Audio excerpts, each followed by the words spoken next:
district chairperson, our deputy, our RDC for the district, leaders in your respective capacities. My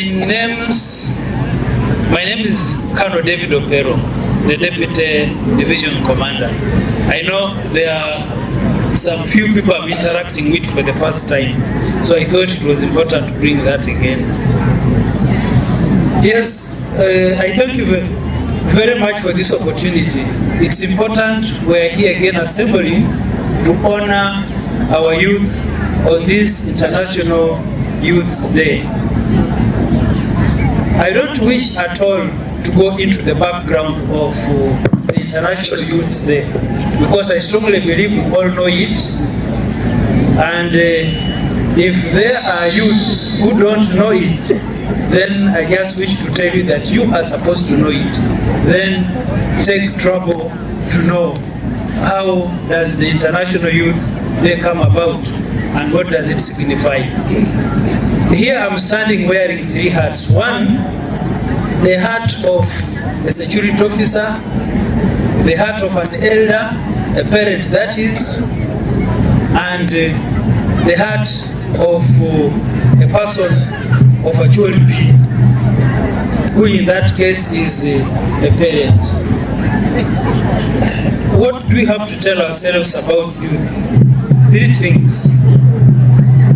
When I see a youth, I'm looking at a disciplined person, a committed person, a team member.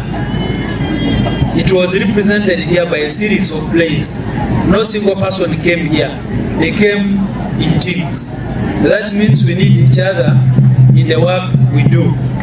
Your leader has said it all here.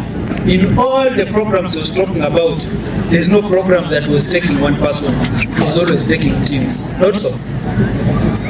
And then to achieve this, of course, there are two critical values that we can't put aside. That's integrity and honor.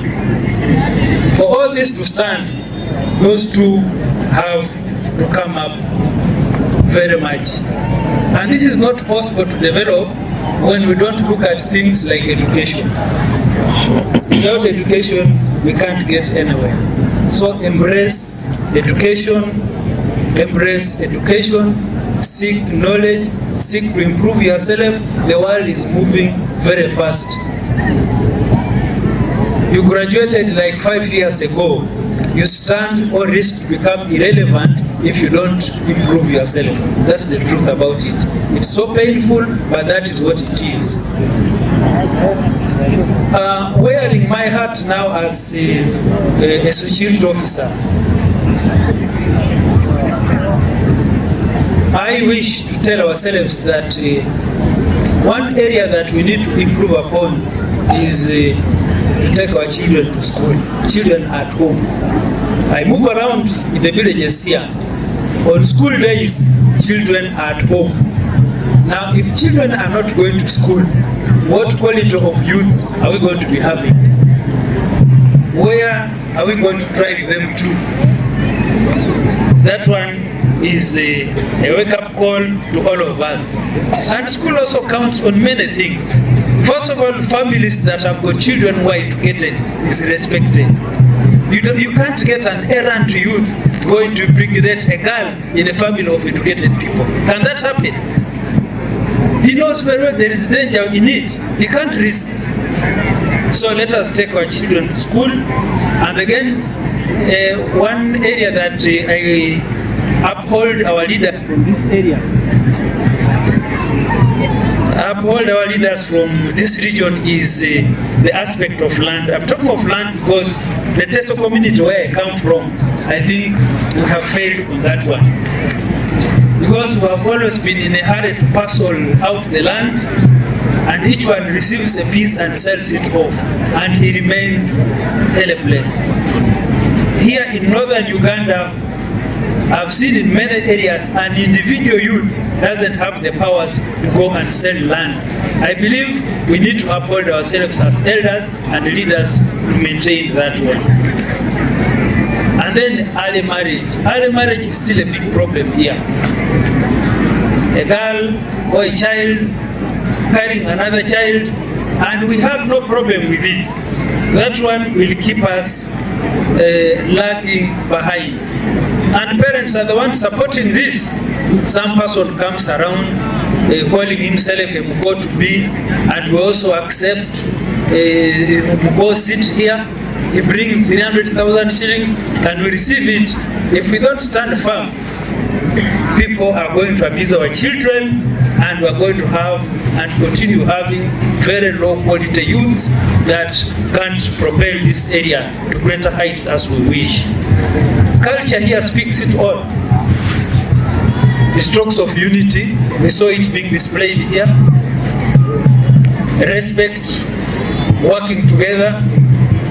And how can we achieve that if our children are not going to school? Remember, the rate of technology is moving very fast. Children who have not gone to school 10 years from today, they will not be able to do anything for themselves if with the fast moving technology. We are moving to a situation where we shall be, how can I say, cashless. You are trading without any cash. You are not properly educated. Are you able to do that? It becomes a problem. So let us wake up. Me, I'm localizing my talk to here where we are sitting. Environmental concerns. Yes, somehow, or rather to a great extent, northern Uganda will preserve the environment. But again, there are some aggressors who are coming in, pulling down trees day and night, and not replacing. That one is leading us into a very ugly end.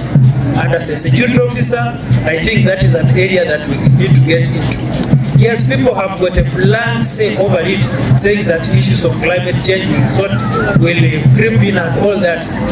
Now, if they are not even going to school, they may not understand the concept of climate change and the dangers that come with it. So, parents, the old people like myself, let us come together and fight these fights. The youth, relationships is important. How do you relate with yourselves? How do you relate with the elders? How do you relate with the parents? How do you relate with your teachers at school? It's very important. It determines your future. Don't take it for granted. My fellow elders, let us take our responsibility to mentor these people and give them the light. Keep that light on such that it leads them to the right direction. For the interest of time, allow me to stop here, and I wish all of us a nice celebration in honor of this day, International Youth Day. Thank you very much.